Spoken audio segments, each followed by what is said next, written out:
주신 하나님 말씀 함께 봅니다. 데살로니가 후서 3장 1절을 해서 2절 말씀 보겠습니다. 짧은 말씀 우리가 함께 말씀 읽고 하나님 앞에 영광 올려드리기를 원합니다. 다 같이 시작. 정말로 형제들아 너희는 우리를 위하여 기도하기를 주의 말씀이 너희 가운데서와 같이 다름질하여 영광스럽게 되고 또한 우리를 무리하고 악한 사람들에게서 건지옵소서 하라. 믿음은 모든 사람의 것이 아님이라. 아멘. 주님의 이름으로 환영합니다. 함께 찬양하고 함께 예배하고 하나님이 우리의 모습을 보고 기뻐하실 줄 믿습니다.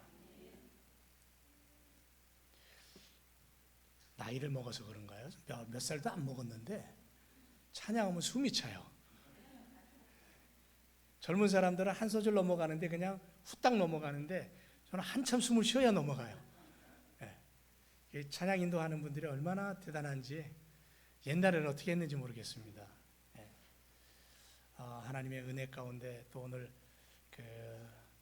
함께 찬양해 준 우리 형제자매들에게 감사를 드립니다. 이렇게 그래도 몇 사람 더 서서 찬양하니까 좋죠.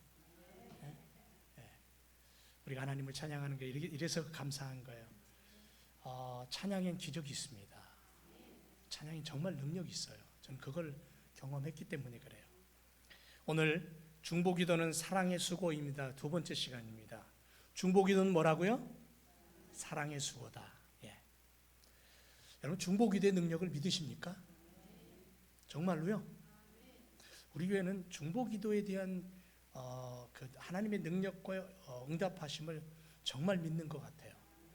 아니 그렇게 확신을 받고 또 그렇게 우리가 경험을 했기 때문에 그렇습니다.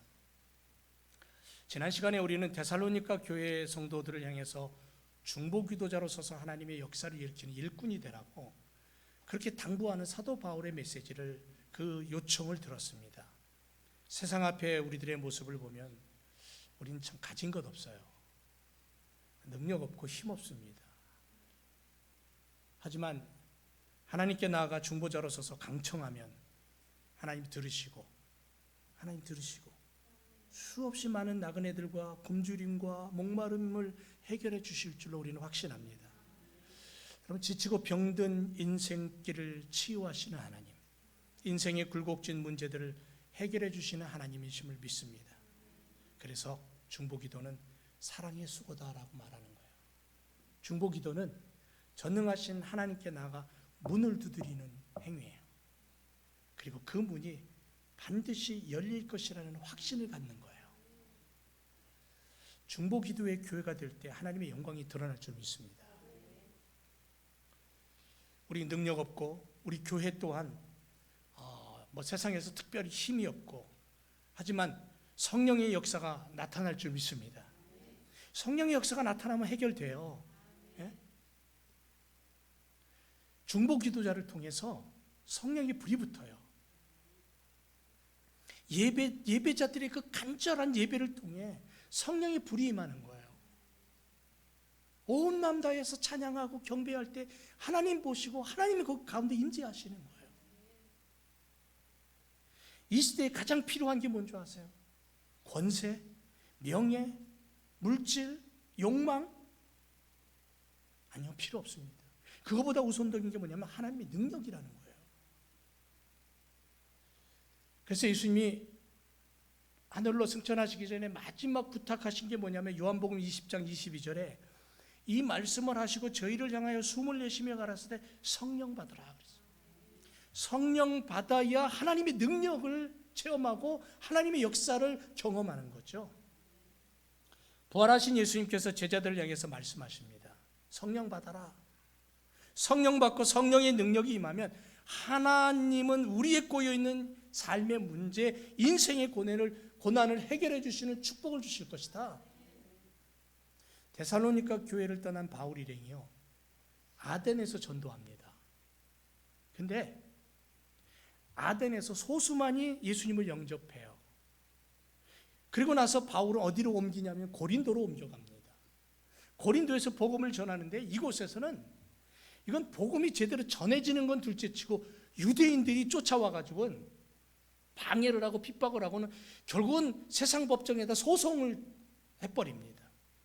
재판을 받게 됐어요. 자, 이런 와중에 바울이 이렇게 어렵고 힘든 시간을 보내면서 데살로니가 교인들에게 함께 해줄 것을 간곡히 당부합니다. 이 불의한 상황 속에서 이 어둠이 빨리 지나갈 수 있기를 위해 기도를 요청하고 있어. 야, 너희가 좀 기도했다고 하라. 바울의 기도 요청은 두 가지입니다.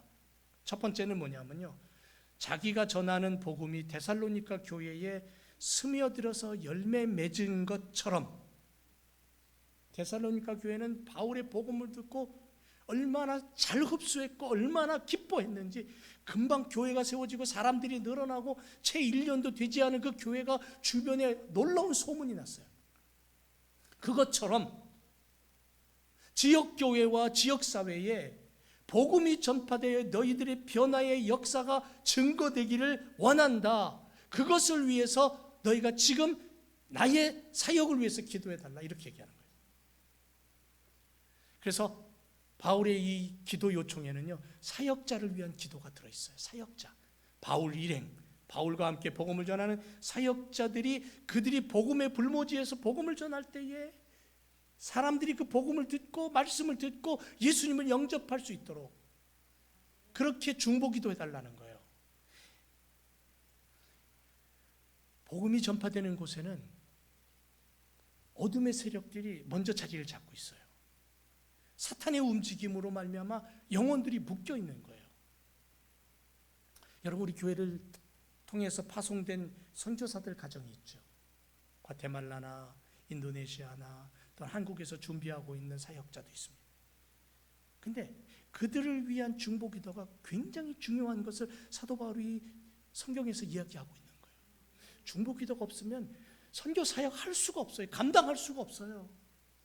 수많은 이적과 기사를 행하던 사도 바울도 중보기도가 얼마나 중요했으면 이제 믿음 생활 갓 시작한 데살로니가 교인들을 향해 중보기도를 요청하고 있는 거예요. 그리고 한 가지 더 뭘 얘기하냐면 온 천하 만민에게 복음이 전파되기 위해서 너희가 기도해다오, 이렇게 얘기하는 거예요. 그 내용이 여기 들어있는 거예요. 데살로니가 교회 성도들이 바울이 전한 복음을 듣고 회개하고 십자가로 죄 씻음 받고 하나님의 은총을 입어서 구원의 백성으로 교회를 잘 다듬어가는 그 모습을 바울이 보고는 그들에게 기도 요청을 뭐라고 하냐면 온 천하 만민에게 복음이 전파되어 너희와 같이 예수 그리스도로 말미암아 구원 얻기를 원한다. 그것을 위해서 너희가 기도해다오, 이 요청을 하고 있는 거예요. 그러니까 우리에게 지금 21세기에 우리가 감당해야 될 중보기도 사역이 바로 여기 있다는 거예요. 사역자들을 위해서 기도해야 될 뿐 아니라 온 천하 만민들이 저 모슬렘 땅과 저 미전도 종족에게 저 북한 땅에 하나님의 복음이 전파되어 그들도 우리와 같은 구원의 백성이 되기를 위해서 오늘 우리가 여기서 기도해야 된다는 거예요. 그 기도를 하나님 들으시고 역사하신다는 거죠. 사도 바울은 더 나아가서 한 가지 굵직한 기도의 요청을 하고 있는데 그게 뭐냐면요, 무례하고 악한 자들로부터 자신들을 안전하게 지켜주기를 요청하며 기도해달라는 겁니다. 근묵자옥이란 말이 있습니다. 뭐냐면 먹을 가까이 하면 검어진다라는 거예요. 나쁜 사람과 사귀면 물들기 쉽다라는 말이에요. 사람은 누구나 친한 사람과 비슷해집니다. 가까이 지내는 사람을 닮아가게 되어 있습니다. 그래서 옛말에 음식은 아무거나 먹어도 친구는 가려서 사귀라라는 말이 있어요. 우리말에. 성도들도 마찬가지죠. 믿음 생활, 신앙 생활하면서 어떤 사람을 사귀느냐에 따라 나의 믿음이 성장하느냐 아니면 뒤로 물러서느냐, 강해지느냐 약해지느냐에 달려 있다라고 말할 수 있는 거죠. 그래서 성도들의 삶 가운데 늘 조심하고 경계해야 될 게 뭐냐면 악한 자를 조심하라, 그렇게 얘기합니다. 악한 자를 조심해라.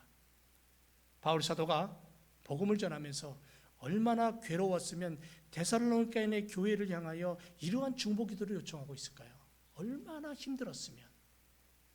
2절에 보니까 우리가 고약하고 악한 사람들에게서 구출되도록 기도 좀 해주십시오, 이렇게 얘기합니다. 정말 간절한 요청이에요. 악한 자들의 가장 큰 특징이 뭐냐면 자기밖에 모릅니다. 주위에 있는 사람들을 끌어당겨서 유혹하고 그 사람도 악을 행하도록 만들고 멸망의 재리로 같이 끌고 갑니다. 악한 자들은 먼저 세상의 온갖 달콤함과 쾌락을 가지고 즐거움을 가지고 사람들을 유혹하고 죄를 짓게 만들고 한번 악한 일을 한 사람을 더욱 부추기고 때로는 협박하고 악을 떠나지 못하려고 올가매고, 그래서 성경의 사람들이 이 땅을 살아갈 때에 예수 그리스도의 십자가로 구원 얻은 우리들이 이 땅을 살아갈 때 가장 먼저 조심해야 될 게 뭐냐면 악한 자들과 사귀지 말아라. 그 호기심도 가지지 말아라. 괜히 넌거보지도 말아라. 왜? 작은 호기심으로 인해서 악한 길에 빠져들 수 있기 때문에. 그래서 바울은 뭐라고까지 얘기하냐면요, 데살로니가전서 5장 22절에서 악은 모든 모양에도 버려라. 악은 모든 모양이라도 아예 버려버려라. 그렇게 얘기합니다. 복음의 사람들에게 있어서 곰팡이 균과 같은 것이 바로 악의 달콤한 유혹이에요. 그러므로 악을 파악하고 경계하는 성도들이 되어야 되고, 성도들끼리 무장해서 그러한 것들로부터 우리가 넘어가지 않도록 서로 보호하고 서로 아끼고 서로 지켜줘야 된다는 거죠. 그래서 성경은 우리에게 늘 말합니다. 중보기도자의 사역은 뭐냐면 악을 조심하고 악에서 떠나라. 악에 넘어가지 않도록 성도들을 보호하고 기도의 울타리를 쳐라. 이렇게 얘기하는 거죠. 두 번째는요, 성도들이 이 땅에서 조심해야 될 게 뭐냐면, 경계해야 될 게 뭐냐면 땀 흘리지 않는 자들을 경계하라 그랬어요. 땀 흘리지 않는 자. 데살로니가후서 3장 6절에 보면 이렇게 말씀합니다. 사랑하는 형제들이여, 이제 우리 주 예수 그리스도의 이름과 권위를 가지고 여러분에게 명령합니다. 우리가 몸소 실천하고 있는 이 부지런히 일하는 전통을 따르지 않고 게으름을 피우며 세월을 보내는 그리스도인들과는 멀리 하십시오. 이 6절의 내용입니다. 그러니까 그리스도인의 교회 공동체의 전통이 뭐냐면, 오래전부터 초대교회부터 내려오는 전통이 뭐냐면 부지런히 일하는 거였어요. 그리고 그 부지런히 일하여 얻은 것을 가지고 나누는 거였어요. 서로 통용했다 그랬습니다, 초대교회는.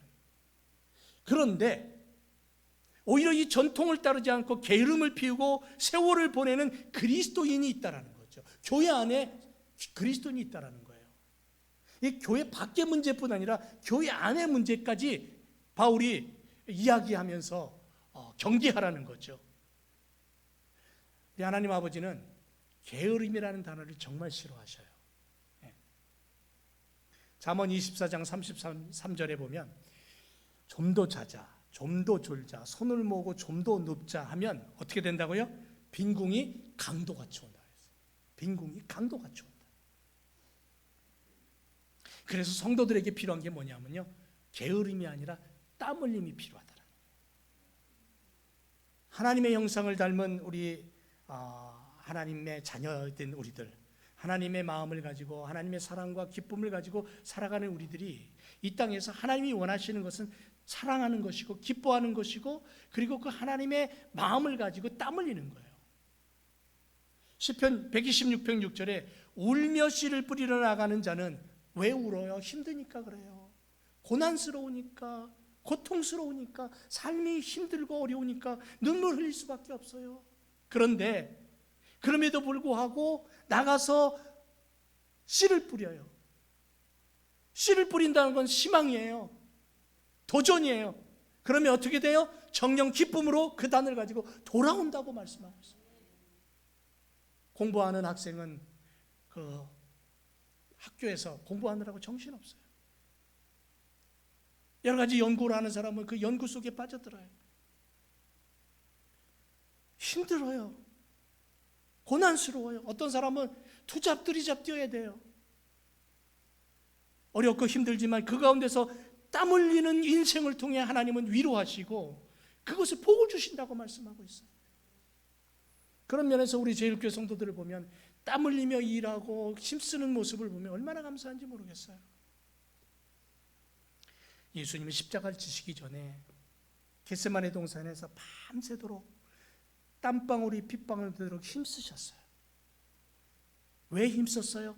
한 영혼이 천하보다 귀하다라는 그 마음을 품고 그 한 영혼을 위해서 그 밤에 땀방울을 흘리신 거예요. 그리고 그 기도의 자리가 끝났을 때 예수님은 그 다음날 어떻게 하셨어요? 당당하게 그 십자가의 길을 걸어가셔요. 매를 맞고 살점이 떨어져 가서 온몸이 피투성이가 되고 1톤이 넘는 그 무거운 십자가를 짊어지고 7번 쓰러지면서도 그 조금 아이들도 뛰어 올라가서 버뜩 뛰어 올라갈 그 조그마한 동산 골고다 언덕을 그렇게 힘겹게 올라가셔서 못 박히시고 죽으셔요. 왜? 나를 구원하기 위해서, 나를 사랑하셔서.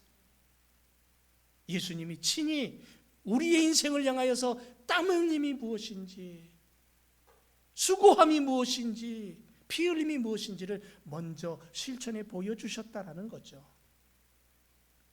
성경의 하나님은 땀방울이 무엇인가를 아시는 분이에요. 힘써 탐구하고 창의성을 발휘해서 세상 앞에 천국 백성다움을 보여줘야 된다고 말씀하는 거예요. 그래서 저는 여러분, 때로는 유명한 선수들, 연예인들, 축구 선수 손흥민 선수 같은 선수를 많은 우리 한국 분들이 좋아하는데, 골을 넣고는 너무 좋아서 무릎을 꿇고 기도하는, 잠시지만 기도하는 그 모습, 그 메달을 목에 걸고는 기도하는 그 모습을 보면 감격스러워요. 여러분, 그게 쉽게 된 겁니까? 그들의 땀방울이 얼마나 대단했는지, 얼마나 노력했는지 우리는 알잖아요. 우리는 느낄 수 있잖아요. 그 땀방울이 열매를 맺을 때에 그들은 하나님 앞에 먼저 영광을 올려드리는 이 삶, 이 모습. 그래서 땀 흘리기를 싫어하는 자들을 경계하라 그랬어요. 왜? 내가 그런 모습의 사람으로 타락할까 봐, 벗어날까 봐. 세 번째는 말씀에 순종하지 않는 자를 경계하래요. 성도들은 하나님의 말씀에 순종하며 살아야 됩니다. 말씀이 내 길에 등불이 돼야 되는 거죠. 말씀 없이는 살아갈 수 없는 게 성도예요. 하나님의 자녀예요. 말씀이 없으면 어떻게 되냐면요, 내 뜻대로 돼요. 내 뜻대로 분노하고 파괴하는 인생을 사는 거죠. 복음 전파자였던 바울은 성도들에게 중보 기도자로 살아가기를 명령하면서, 권면하면서 악한 자들을 경계하고 일만 만들고 분쟁을 만들고 파멸을 만들고 자기는 일하기 싫어하는 그런 자들을 경계하라고 말하면서, 더 나아가서는 뭐라고 얘기하냐면, 말씀이 없는 자들과는 가까이 하지 말아라. 이 얘기는 뭐냐면, 말씀이 등불이고 말씀이 내 길을 비추기 때문에 말씀이 없이는 홀로 사는 인생은 죄악에 빠질 수밖에 없고 어두움에 떨어질 수밖에 없다라는 것을 말씀하고 있는 거예요. 그래서 말씀에 순종하라고 말합니다. 말씀에 순종하라. 성도들은 말씀에 순종하지 않는 자와 사귀지 말라고까지 경고해요. 성경을 들여다보세요. 그렇게 말씀하고 있어요. 지금 내 주위에 말씀에 순종하기를 싫어하고 제멋대로 행하는 사람이 혹시는 있지 않는가? 돌이켜 그를 권면하고 말씀 안에 들어오기를 요청해 보세요. 그를 위해 하나님 앞에 엎드려 중보해 보세요. 그래도 고집 부린다면 조용히 그들과 멀어져야 됩니다. 떠나야 돼요. 성경은 분명히 말합니다. 사귀지 말라고. 왜냐하면 멸망의 길이기 때문에 그래요. 내가 그를 변화시켜 보겠다. 노력해야 돼요. 최선을 다해야 돼요. 선교지에 가면 사람 잡아보는 식인종 마을에 들어가서도 복음을 전하고 그들이 변화되고 10년, 20년, 30년 뒤에 그들이 변화되는 모습 속에서 하나님 앞에 영광이 드러나는 그러한 선교의 역사도 있어요. 그러나 그런 죽을 각오를 가지고 복음을 전해도 변하지 않는 인생이 있다는 거죠. 잠언 16장 18절에 뭐라고 말하냐면, 교만은 멸망의 앞잡이고 거만한 마음은 망하는 지름길이라고 했어요. 여러분, 우리 옛 속담이 그랬잖아요. 친구 따라 어디 간다고요? 강남까지 간대요. 친구가 내 자신의 나 스스로의 내 인생의 미래에 대한 막대한 영향을 끼칠 수 있다는 거죠. 굉장히 중요합니다. 함께 신앙생활하는 믿음의 공동체 성도들 굉장히 중요합니다. 서로를 닮기 때문에 그래요. 우리 교회 성도들 서로 닮아요. 생긴 건 다르고요, 스타일은 달라도 말하는 거나 하는 행동 보면 비슷한 부분들 많아요. 닮는 거예요. 지금 우리가 사귀는 사람은 어떤 사람입니까? 혹시 약한 자나 일하지 않는 자나 하나님 말씀에 순종하지 않고 제멋대로 행하는 자가 혹시 없습니까? 권면하세요. 위로하세요. 중보기도 하세요. 다독이시고 예수 그리스도의 말씀을 다시 한번 전해보세요. 그래도 듣지 않는다면 그럼 우리는 멀리 해야 되겠죠. 왜? 성경의 사람이 아니기 때문에. 성경이 없는 사람, 십자가가 없는 사람, 하나님의 마음이 없는 사람 어떻게 해야 돼요? 완전히 포기하고 돌아서야 됩니까? 멀리 해야 됩니다. 그럼에도 불구하고 어떻게 해야 돼요? 성경은 뭐라 그러냐면 다시 또 새신자로 생각하고 복음을 전하고 사랑을 베풀어라. 성경은 끊임없이 사랑을 얘기하고 있어요. 멀리 해야 됩니다. 경계해야 됩니다. 그럼에도 불구하고 그의 영혼을 불쌍한 마음으로 바라보며 기도하고 복음을 전해야 된다는 거죠. 이 사도 바울은 데살로니가의 교회를 향해서, 이 얼마 시작되지 않은 이 교회를 향해서 중보 사역자로 서기를 원하는 마음으로 이 말씀을 하고 있습니다. 사랑하는 제일교회 성도 여러분, 서로를 위해 기도해 주기를 힘쓰시기를 축원합니다. 여러분 옆에 있는 사람들 한번 둘러보세요. 한번 바라보세요. 잘생겼어요? 못생겼어요? 집사님 옆에 있는 와이프 한번 봐요. 잘생겼어? 못생겼어? 예뻐? 안 예뻐? 여러분 예쁜 사람 보면요, 텔레비에 얼마든지, 연예인들 얼마든지 찾을 수 있어요. 멋있고 예쁘고 아름다운 사람 얼마든지 만날 수 있어요. 그런데 그건 그림의 떡이라고 생각하세요. 내 옆에 있는 사람이 가장 아름다운 거예요.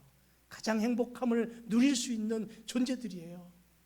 그래서 우리가 서로를 위해 기도해주고 서로를 위해 사랑해주고, 중보기도자로 선다는 것은 뭐냐면 나의 사랑을 그에게 나눠주는 거예요. 나의 사랑을 그에게 쏟아 부어주는 거예요. 그렇게 중보기도자로 설 때에 우리 교회를 하나님 축복하실 줄로 믿습니다. 이 중보기도자에게 필요한 게 뭐냐면 믿음이에요. 오늘 말씀의 뒷부분에 뭐라 그래요? 믿음이 모든 사람의 것이 아니라 그러잖아요. 그죠? 여러분 사역자가 되기 위해, 교회를 섬기고 믿음의 사역자로서 서기 위해서 우리에게 필요한 것은 하나님이 주신 믿음만이 가능하다는 것을 깨닫게 됩니다. 믿음이 없이는 중보사역 불가능합니다. 믿음이 없이는 하나님의 복음사역 불가능합니다. 믿음이 필요합니다. 이 믿음은 하나님의 선물이에요. 그런데 이 선물이 모든 자에게 다 주어진 것이 아니래요. 이게 무슨 얘기입니까? 여러분 내가 돈을 주고 누구나 핸드폰, 노트북 살 수 있어요. 그리고 그걸 가지고 즐길 수 있어요. 그런데 믿음은 돈으로 살 수 없어요. 믿음은 하나님의 선물이에요. 그런데도 불구하고 그 하나님의 선물이 모두의 것이 아니래요. 왜? 왜 그렇습니까? 하나님의 은총을 받아들이고 예수 그리스도 십자가로 죄 씻음 받고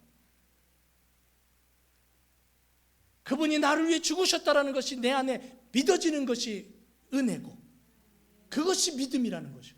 근데 그 믿음도 하나님 주셔야 믿는 거예요. 내가 원해서 믿어집니까? 내가 원해서 믿어지면 세상의 모든 사람들이 다 믿음의 사람이 돼야 되는데 아니에요. 하나님 말씀을 들을 때 내 안에 믿어져요. 왠지 모르게 그것이 확실해요. 이게 하나님 주신 은혜예요. 그래서 바울은 유대인에게 40대에 하나가만 매를 5번 맞아요. 195대를 맞아요.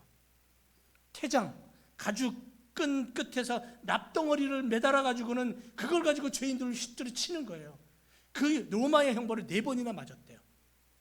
돌로 맞았어요. 그래서 죽을 뻔했어요. 그 외에도 숱한 고난을 당했어요. 바울만큼 복음 전하면서 반대자들에게 핍박과 위험과 죽음의 위기를 넘긴 사람이 또 있을까요? 아마 없을 겁니다. 그런데 그토록 바울이 복음 사역을 감당할 수 있었던 것은 뭐냐면 믿음 때문에 그래요. 믿음 때문에. 믿음이 없이는 안 되는 거였어요. 근데 그 믿음이 어디서 왔냐면 주께서 그 안에 믿음을 주셨다라는 거예요. 여러분 우리가 하나님 말씀 들을 때 아멘 할 수 있는 것은 믿음이에요. 하나님 내게 주신 믿음이에요. 그래서 바울은 환난과 핍박을 이겨내는 믿음이 필요하다. 그 믿음도 하나님 주신 것이다. 내가 그 믿음을 아멘으로 받아들이고 믿음의 사람이 된 것이 축복이다. 여러분, 나는 믿음의 사람인 줄 믿습니다. 아멘. 사랑하는 제일교회 성도 여러분, 내가 예수 그리스도를 믿고 믿음의 사람으로 살아간다는 것이 축복이고, 그래서 그 믿음을 가지고 하나님의 나라를 선포하며 복음을 전하고 중보자로 서는 중보기도 사역자로 하나님 앞에 쓰임받기를 주님의 이름으로 축원을 드립니다. 이런 중보기도자에게는 성령의 능력이 임해요. 성령의 역사가 있어요. 새로운 부흥의 불이 붙어요. 그래서 중보기도자가 엎드려 회개하면 하나님의 역사가 나타나요. 기도하면 기도의 불이 나타나요. 하나님 앞에 요청하여 기도하면 하나님 응답의 역사가 나타나는 거예요. 조나단 에드워드 목사님은 그 한 사람의 간절한 기도와 믿음으로 말미암아 그의 선포되는 메시지로 말미암아 새로운 부흥이 일어나요. 노스햄턴에 그가 목회하던 교회가 지금도 있습니다. 여러분, 청교도들이 들어와서 이 미국 땅에 복음이 전파되고 살아갔던 그 시절이 얼마 지나지 않아서 당시에 청교도적인 신앙을 가졌던 사람들이 영성이 사라지고 도덕성이 사라지고 얼마나 문란한 생활을 했는지 청년들은 밤에 술집에 모여서 음담패설을 일삼으며 즐거움을 누렸던 그런 시대가 되어버렸어요. 교회에 모여서 예배를 드려도요, 예배의 뜨거움이 없고 그냥 습관적으로 나와서 그냥 눈만 멀뚱멀뚱 뜨고 있다가 돌아가 버려요. 그런데 1734년 봄에 젊은 청년 하나가 갓 결혼합니다. 여자 성도와. 그런데 결혼한 지 얼마 안 돼서 요절해 버려요. 청년들이 마음에 충격을 받습니다. 그것이 계기가 되어서 영적인 부분에 있어서 영원한 삶의 부분에 있어서 관심을 갖기 시작하면서 1734년, 1735년에 이 노스햄튼에서 부흥이 일어납니다. 이 조나단 에드워드 목사님의 메시지를 통해서, 회개의 메시지를 통해서 돌아오라고, 청교도적인 신앙을 회복하라고.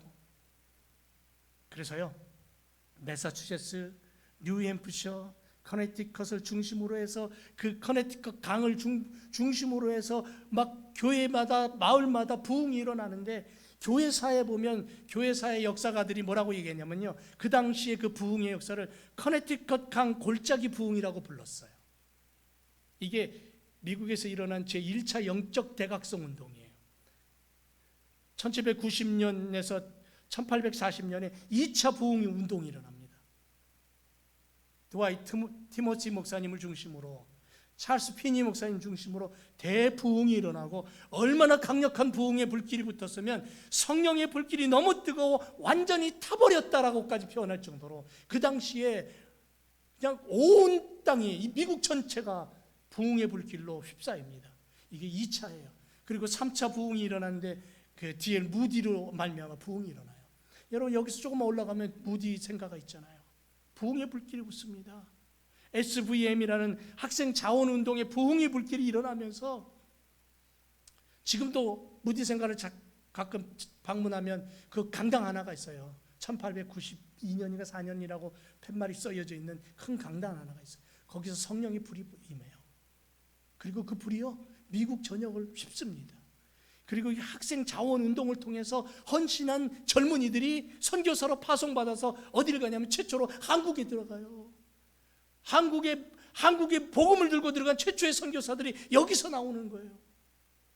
이 놀라운 역사가 바로 한 사람의 기도, 한 사람의 부르짖음 때문에 시작되는 거예요. 그래서 중보기도는 부흥의 불길을 일으키고 성령의 역사가 나타나는 거예요. 오늘 종교개혁주일입니다. 내일 모레가 종교개혁일이에요. 마틴 루터, 주빈글리, 칼빈들을 중심으로 기도의 운동이 일어나고 말씀의 회복 운동이 일어나고, 오직 성경으로 돌아가자, 믿음으로 돌아가자, 하나님의 은혜만이 우리에겐 중요하다라고 외치면서 일어났던 그 부흥의 불길, 종교개혁의 역사를 우리는 기억합니다. 한 사람의 기도, 한 사람의 하나님 앞에 엎드려 중보하는 그 중보기도가 불을 일으키는 거예요. 사랑하는 제일교회 성도 여러분, 이 시대에, 이 암울한 시대에 전쟁이 일어나고 온갖 기후변화로 고통을 당하고 경제적으로 어려움 속에 파묻혀 있는 이 시대에 우리 제일교회 성도들이 중보자로 서서 이 지구촌을 끌어안고 기도하며 자녀들이 온 땅의 복음의 역사를 위해서 기도하고 중보자로 설 때에 우리의 기도를 통해 하나님 새로운 부흥을 일으키고 이 지역에 새로운 하나님의 역사가 일어나게 될 줄로 믿습니다. 기도하겠습니다.